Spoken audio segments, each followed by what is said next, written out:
My guests today are Craig Gardner and Fumani Little Flower. It is Little Flower. Well, that's what it means. What is your real name? Because I can't pronounce it properly. Fumani Shilubana. Where does that come from? From Limpopo. Limpopo. So you're a Malema man?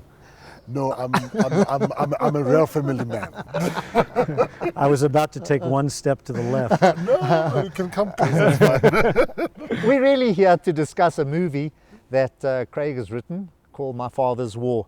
And Craig, it covers a very interesting period in South African history.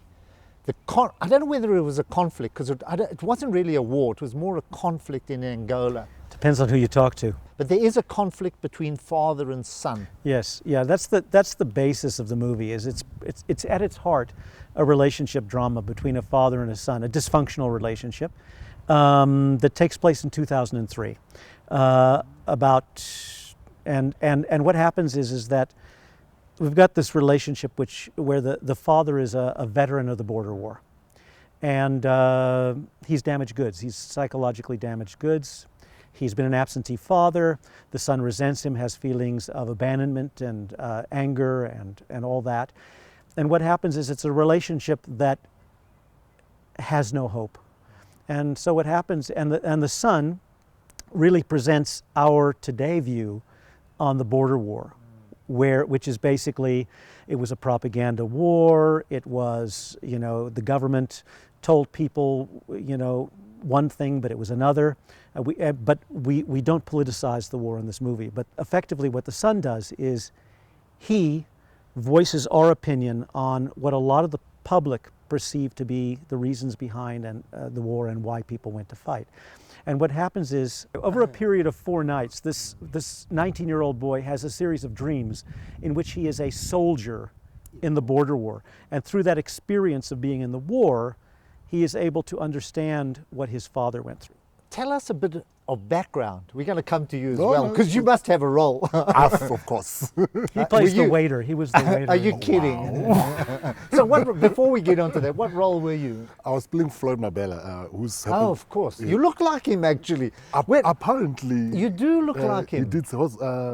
Peter said that. His character is based, as a number of characters are, on a real-life person. Yes. Whom my producing partner, Peter Lamberti, knew quite well in the army.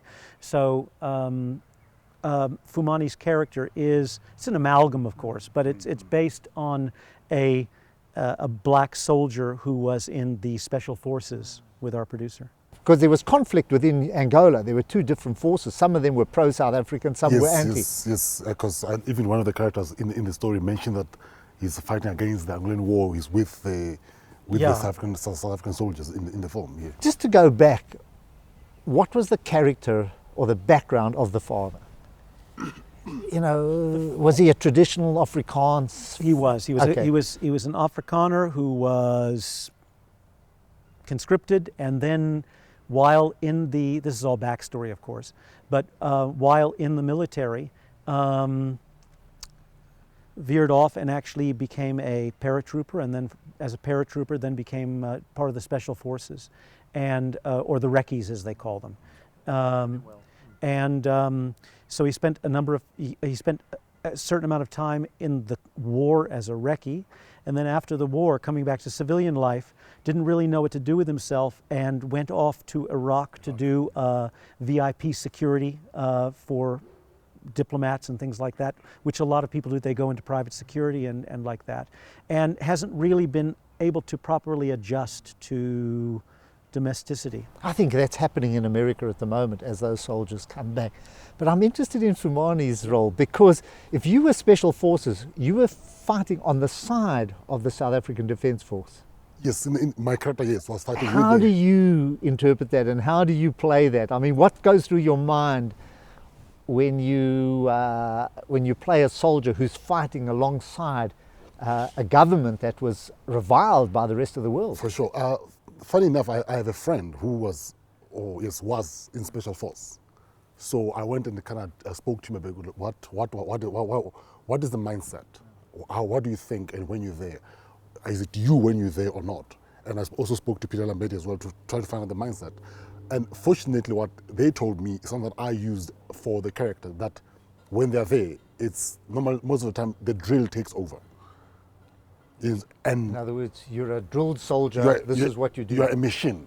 So basically, that's how I found balance between trying to separate him, how he feels about fighting for this group, whilst knowing that the same group are doing something that he's not supposed to be doing in the country. There's a scene where, gosh, I don't want to give it too much. No, you can give away that. You must appear in the dreams only, though. No, dreams in real life. Oh, real life. No, Okay. he's actually, just to take a step back, Fumani's character is our lead character's best friend. They were in the military together, and as often happens, coming into civilian life, they go into business together, they remain friends for life. So what happened is that when Stian Baum, who plays the father, comes out of the army and doesn't know what to do with himself, he actually is allowed by Fumani, who owns a security company, to come in as a partner into the company. So it's friend helping a friend. What inspired you to write this? I mean, where did you get the inspiration and said, I'm going to write this story? Well, it was actually a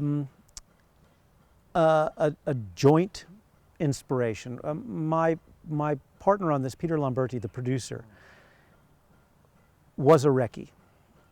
Okay, during the war, and he's part of veterans associations. They have get-togethers. It's very much a part of his who he is, what formed him and his past. And he's even done a documentary on the border war. But when we got together and said we wanted to do a feature film, he said, I want to do a border war movie. So that was the genesis of it. I want to do a border war movie. And then from there, it was, my thinking was, are we not limiting our audience? And also because it is such a contentious subject. As soon as you make a movie on the border war, you're taking a political, you can't do a movie on the border without taking sides, one or the other. And I think you're damned if you do and you're damned if you don't. Because if you take the view of that it was a war that was just and like that, then you're going to be, alienating X part of your audience. And if you take the view of it was a white man's war, then you're going to alienate everybody else. So the whole idea was how to actually do a film that involves the border war that actually will appeal to a broader audience. What's very interesting as you're talking now, I'm a one of four boys. Mm-hmm. My older brother escaped conscription. It was 1 out of every 3 were called up. Yeah. I went to the Air Force. I was a storeman. Hadn't turned 18 when I finished. Yeah. My younger brother did the same, went to the Air Force, also became a storeman, came home and slept. But my baby brother, by the time he got to the Air Force, by the time he was conscripted, he was a proper soldier, sent up to Angola. And you called it the genesis, if we see what's happened to our family over this. And I think to this day, he still has nightmares of what he went through. We had no idea of where he was. We as a family had absolutely no idea where he was. To give you, to be fair about it, we were completely removed from anything that the government wanted to do. We were forced into it, and certainly out of choice would not have been there. And that's why I find it so interesting to understand, well, what happens if we were involved in the same way? How would we be today? If we You'd were have to be, a Fumani or your lead character. I went to see a doctor for the insurance for the movie, and when he found out, when I told him what the movie was about, he got up and closed his door. And he said, okay, I'm going to tell you, I was a medic during the war. And for 20 years, I suffered from selective amnesia. He didn't remember anything about the war. And his daughter said to him, they had this also a fractured relationship. He said, you're an absentee father, you're not a father to me, all this kind of stuff. Only when he went for hypnotherapy did all these memories come back to him, flooding back to him about the horrors that he had seen in the war. And I think we as human beings, you go through something like that, it affects you. Why do veterans only talk about a war to other veterans? you know, there's and that also, by the way, speaks to a huge part of this movie is the camaraderie that forms between men in arms that does last a lifetime. And just back to what you were asking in terms of the genesis of the movie, or the inspiration for the movie, was we decided very early on that we wanted to do a movie that could have appeal beyond South Africa. Because movies are made in South Africa, a lot of them are made for South Africa, and they don't have legs in the international arena. And we wanted to make a movie that would appeal to as broad an audience as possible. So relationship movies, father-son relationship movies, for some reason, you know, we as men all have daddy issues, you know? and so, you know, movies like, whether it's The Godfather or Field of Dreams or any number of movies that have at their core father-son relationships, they appeal. They appeal to something within us.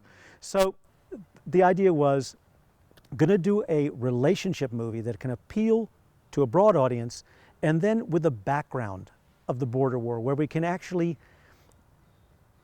make a statement about the war without politicizing it. And the important thing is that, and this is a very, very important thing for us as producer, director, writer, actors. It's what appealed to a lot of the people who got involved in this production, is we actually believe that this film can help facilitate some healing